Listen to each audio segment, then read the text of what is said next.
오늘 우리는 사도행전 1장 6절에서 11절의 말씀을 통하여 하나님의 일이라고 하는 이 주제를 가지고 사도행전의 두 번째 설교라고 하는 제목으로 은혜를 나누고자 합니다. 여러분, 예수님께서 이제 이 마지막 시간, 하늘로 올라가시기 전에 마지막 시간을 어떻게 보내셨을까? 여러분 궁금하지 않으십니까? 그 마지막 시간인데 하늘로 올라가시기 전에 예수님은 그 시간을 어떻게 보내셨을까? 저희 아버님이 이제 하나님의 부르심을 받고 소천을 하셨습니다. 그랬는데 아버님이 소천하시기 전에 한 2년 정도로 제가 기억이 됩니다. 아버님이 뭐라 그러시냐면 그전에도 그런 말씀을 하셨을 수 있는데 제가 그때부터 그 말씀이 들리는 거예요. 뭐라 그러시냐면 이제 남은 기도 제목이 있는데 끝까지 하나님의 영광을 가리우지 않게 해달라고 기도하신다는 거예요.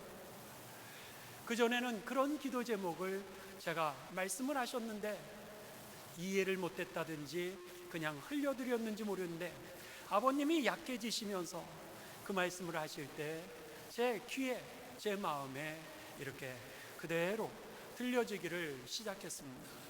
아, 그렇구나. 내가 앞으로 기도할 제목 중에 하나도 끝까지 하나님의 영광을 가리우지 않는 거구나.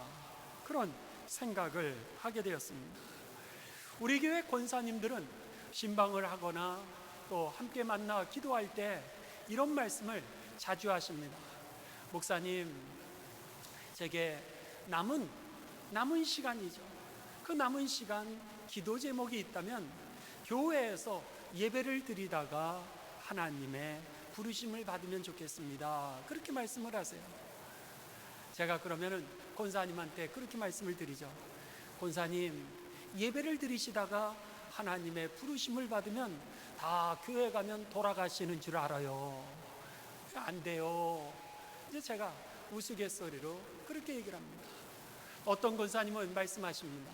목사님, 밤에 잠을 자다가 그대로 하나님 앞에 들어가면 좋겠다고 그런 말씀을 하세요. 그거를 놓고 기도해 달라고 이렇게 말씀을 하십니다. 마지막 우리들의 기도 제목이 있습니다. 지나온 날들보다는 앞으로 남은 날들이 얼마 남지 않았는데 여러분은 그 남은 시간을 어떻게 사용하고 어떤 기도의 제목을 가지고 계십니까? 오늘 예수님은 이제 마지막 시간입니다. 십자가에 달려 죽으신 이후에 부활하십니다. 부활하시고 승천하시기까지 그 40일이라고 하는 시간이 있었는데 그 40일 동안에 예수님은 무엇을 하셨을까? 얼마 남지 않은 시간에 여러분 어떤 일을 하셨다면 그것이 가장 중요한 일일 것입니다. 왜요? 정해진 시간이었고 남은 시간이 얼마 남지 않았는데 그랬는데 3절에 보게 되면은 예수님께서 이렇게 말씀하십니다. 부활하신 이후 그 40일 동안에 그가 고난 받으신 후에 또한 그들에게 확실한 많은 증거로 친히 살아계심을 나타내사 살아계심을 생명이라고 하는 것을 보여주고 있습니다. 죽음이 인생의 끝이 아니라고 하는 것을 사람들에게 가르쳐 줍니다. 그 다음에 두 번째로 40일 동안 그들에게 보이시며 하나님 나라의 일을 말씀하시니라 그랬습니다. 예수님이 그 마지막 시간을 어디다 사용하셨어요? 생명을 알려주었고 하나님 나라에 관하여서 가르쳐 주셨다라고 하는 겁니다. 그래서는 그들에게 4절에 보면 하나님의 나라는 실제요 지옥이라고 하는 것이 실제라고 하는 것을 가르쳐 주면서 하나님의 약속을 기다려라 이렇게 말씀하십니다. 믿음, 기다리는 게 뭐예요? 하나님의 약속을 기다리는 것을 우리는 믿음이라 그럽니다. 그러니까 믿음을 가져 그렇게 말씀을 하시는 거예요. 그러면은 너희가 생명을 얻게 될 거야 이 말씀을 하시고요. 그 다음에 세 번째는 성령이 너희에게 떠나지 말고 성령으로 세례를 받아, 성령을 받아, 그렇게 말씀을 하십니다. 성령을 받으면 우리가 믿음을 가지게 되고 그 믿음을 통하여 생명에 이르게 될 것이며, 생명에 이르는 날까지 오늘 주님 안에 거할 수 있다라고 하는 것을 예수님께서 지난주에 제일 먼저 하신 설교였음을 우리가 보았습니다. 그러시면서 이 모든 일을 갖다가 이야기하시면서 하나님의 일을 말씀하셨느니라, 그렇게 성경은 기록합니다. 그렇다면 하나님의 일이 도대체 무엇일까라고 하는 거죠. 오늘 성경은 사도행전 1장 8절에 우리들에게 분명하게 가르쳐 줍니다. 오직 성령이 너희에게 임하시면 너희가 권능을 받고 예루살렘과 온 유대와 사마리아와 땅끝까지 이르러 내 증인이 되리라 하시니라 그랬습니다. 예수님께서 마지막까지 우리들에게 하나님의 일이 무엇인지를 가르쳐 주시게 되는데, 그게 뭐였어요? 땅끝까지 이르러 내 증인이 되라. 이것이 바로 예수님께서 마지막 시간까지 우리들에게 가르쳐 주기를 원하셨던 하나님의 일이었던 것입니다. 땅끝까지 이르러 증인이 되라고 하는 것이 뭡니까? 여러분, 생명을 구원하는 일이라고 하는 겁니다. 땅끝까지 이르러 여러분 증인이 되라고 하는 것은 세계를 복음화시키라고 하는 것입니다. 그래서 열방 가운데 주님을 모르고 있는 이들, 예수님을 믿어 구원에 이를 수 있도록 세계에 흩어져서 복음을 전하라고 하는 것입니다. 하나님의 나라의 확장이 바로 오늘 하나님의 일이었던 것입니다. 그래서 예수님께서 제자들을 파송하시면서 하나님의 일을 감당할 수 있도록 그렇게 하셨던 것이죠. 이것을 하기 위해서 필요했던 게 뭐예요? 성령 충만이었고, 이것을 위하여서 필요했던 것이 무엇이에요? 여러분, 믿음이었다라고 하는 것입니다. 바라기는 저와 여러분에게 있어서 하나님의 일, 바로 이 땅끝까지 이르러 증인되는 삶이 일생에 우리의 삶이 되시기를 주님의 이름으로 축원합니다. 이 하나님의 나라를 확장하는 이 생명사역, 이것이 바로 예수님이 우리들에게 가르쳐 주신 하나님의 일인데, 예수님께서 이 땅에 오셔서 마가복음 1장 38절에 이렇게 말씀하셨습니다. 우리가 제자들에게 우리가 다른 가까운 마을들로 가자, 거기에서도 전도하리니 내가 이를 위하여 왔노라 그랬습니다. 예수님이 이 땅에 오신 이유를 가르쳐 주십니다. 우리가 가서 전도하자, 내가 이것을 위하여 이 땅에 왔느니라, 그렇게 말씀을 하셨던 거예요. 또 예수님은요, 요한복음 6장 38절과 40절에 이렇게 말씀하셨습니다. 내가 하늘에서 내려온 것은 내 뜻을 행하려 함이 아니요 나를 보내신 이의 뜻을 행하려 함이니라. 내 아버지의 뜻은 아들을 보고 믿는 자마다 영생을 얻는 이것이니 마지막 날에 내가 이를 다시 살리리라 하시니라. 아멘. 하나님의 뜻이 무엇이었어요?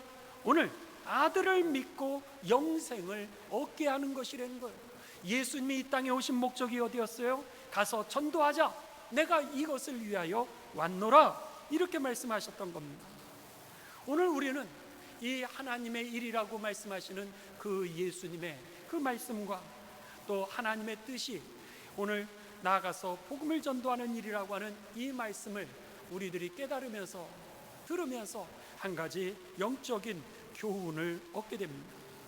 만일 예수님에게 있어서 오늘 하나님의 일이라고 하는 것이 가장 소중한 사역이라 그러면, 하나님을 사랑하는 우리에게도 하나님이 가장 소중하게 생기는 그 일이 우리들의 삶의 가장 소중한 일이 되어야 될 줄을 믿습니다. 그렇죠?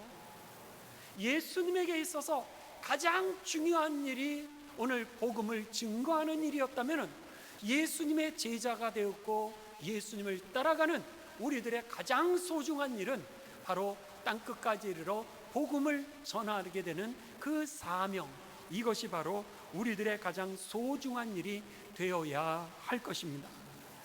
이것이 우리의 인생의 방향이 되어야 된다는 거예요.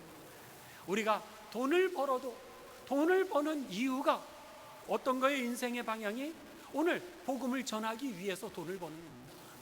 우리가 건강을 하는 거요, 운동을 해가지고 건강을 하는 이유가 어디 있었던 거예요? 우리의 인생의 방향이 바로 복음을 전하기 위하여서, 끝까지 복음을 전하기 위하여서 우리가 건강하는 것이라고 하는 겁니다.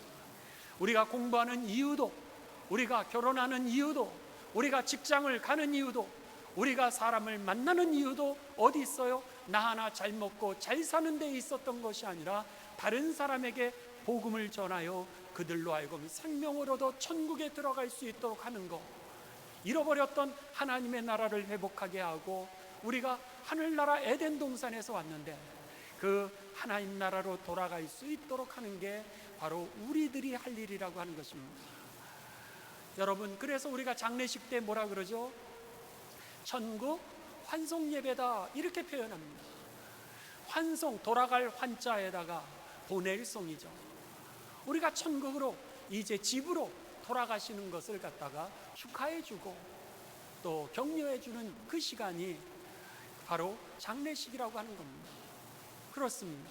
모든 사람이 하나님의 나라에 있었는데 죄 때문에 우리가 세상에서 이제 하나님의 나라를 잃어버렸던 것이죠.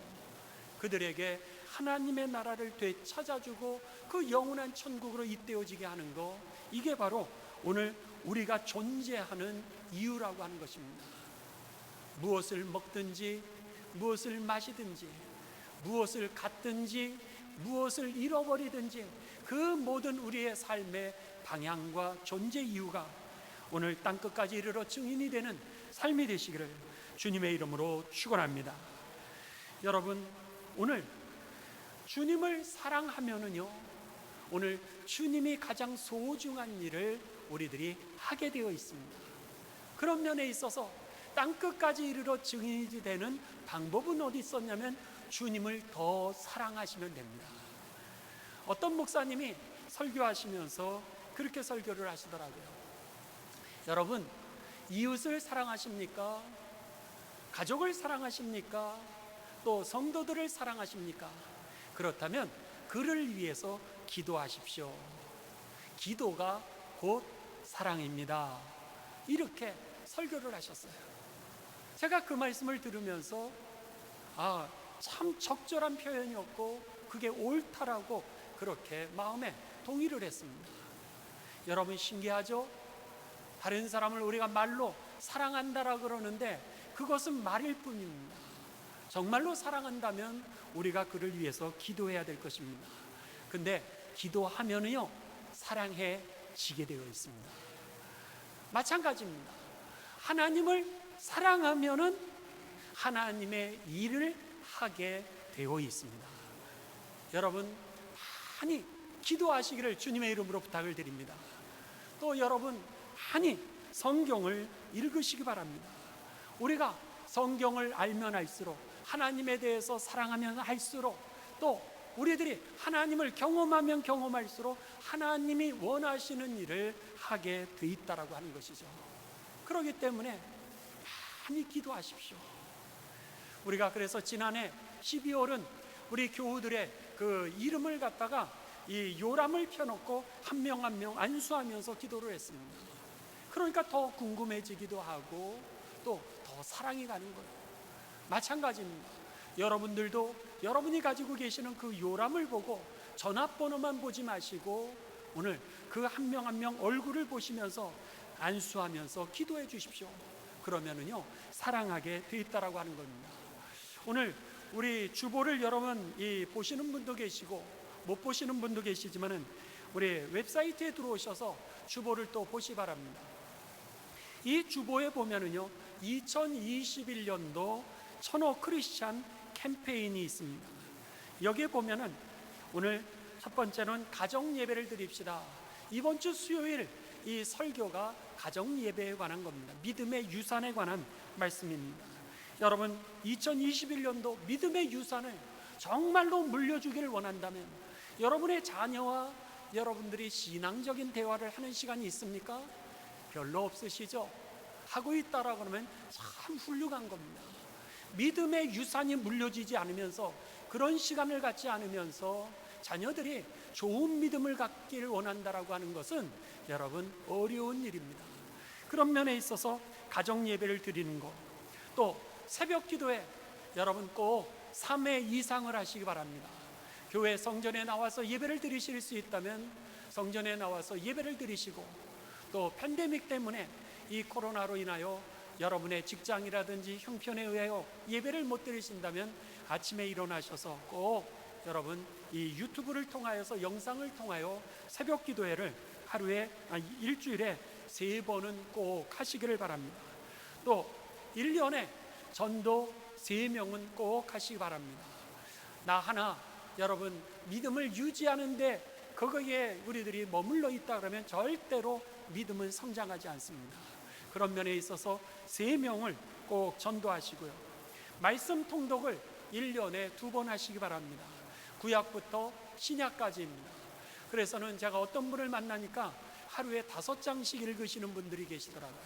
우리가 교회에서 이 영상을 통하여서 성경 통독할 수 있도록 그렇게 준비하고 있습니다. 여러분들 기억하시면서 1년에 성경 통독을 2번 하시고요. 또 제자 양육, 우리들이 이 코로나로 인하여 모이지는 못하지만은 하나님이 이 코로나 속에서도 우리에게 지혜를 주셨습니다. 그 지혜가 뭐냐면 아무리 멀어도 우리가 이 카톡이라고 하는 거 혹은 줌이라고 하는 것을 통하여 만날 수 있다라고 하는 겁니다. 얼마 전부터 미국에서 저에게 연락이 오고 있습니다. 근데 미국에서 믿음 생활을 같이 했던 그 가족인데 그분이 아틀란타라고 하는 지역으로 이제 이사를 가셨습니다. 그랬는데 아틀란타 지역에서 우리 교회 예배를 들어오셔서 같이 예배를 드리시면서 매주 저에게 이 문자를, 카톡을 보내주시면서 목사님 오늘 설교의 제목은 이렇고요, 그리고 은혜 많이 받았습니다, 그러면서 그렇게 매주 인사를 하십니다. 아무리 먼데도 불구하고 여러분 이 줌이라고 하는 거, 카톡이라고 하는 거, 영상을 통하여서도 얼마든지 제자 양육할 수 있습니다. 여러분들에게 교회에서 부탁을 하겠습니다. 그러면은 마다하지 마시기 바랍니다. 그분하고 1대1로 이렇게 우리가 하나님의 말씀을 나누고 또 기도하는 가운데 제자를 세우는 해가 되시기를 주님의 이름으로 축원합니다. 그게 바로 하나님의 일이었던 것이죠. 저는 이제 오늘 말씀을 마치면서 마지막으로 한국의 감리교회를 시작한, 이 3개의 감리교를 시작하신 분은 영국의 존 웨슬리 목사님이십니다. 그렇다면 한국의 감리교를 시작하신 분은 누구일까? 라고 했을 때 여러분 우리들이 잘 알고 있는 선교사님 아펜셀러입니다. 아펜셀러 선교사님이 이제 한국에 들어오시게 되면서 1885년에 한국에 들어오시게 되면서 감리교가 시작이 되게 되죠. 아펜셀러 선교사님의 그 삶은 우리들이 잘 모르고 아펜셀러 선교사님이 어떻게 이제 하나님의 부르심을 받게 되었는지는 더더욱 모릅니다. 아펜셀러 선교사님은요 1858년에 태어나셔서 1902년에 이제 하나님의 부름을 받게 됩니다. 미국 펜실베니아 주에서 태어나셨고요, 어려서부터 철저하게 성경 교육을 받게 됩니다. 그러던 어느 날 이제 이 목사님의 설교를 듣게 되면서 그가 예수님을 인격적으로 영접을 하게 되고 감리교회 교인으로 등록을 하게 됩니다. 그리고 나서는 두루 대학에 그곳에서 이제 공부를 하게 되죠. 그래서는 이 두루 대학에서 공부를 하시면서 이때 인도 선교에 대한 그 선교에 도전을 받게 되고 비전을 갖게 됩니다.